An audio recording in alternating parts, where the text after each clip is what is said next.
Ano ba ang pagtanim ng aloe vera? So yan, aloe vera guys.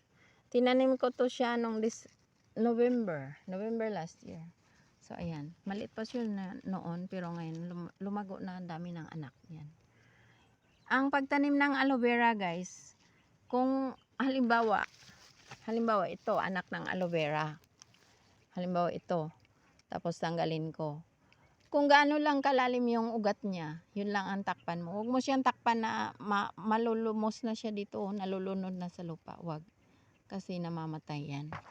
At saka ang aloe vera guys, hindi mahilig sa tubig.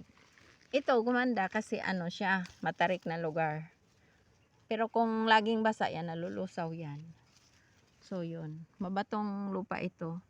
Pero nabubuhay rin yan kahit hindi mabatong lupa. Basta huwag laging diligan kapag lalo na sa paso. Dito, walang nagdidilig kasi malayo ang tubig. Yan. Pero nabubuhay sila kasi cactus family ang aloe vera. So yun guys, thank you so much for watching.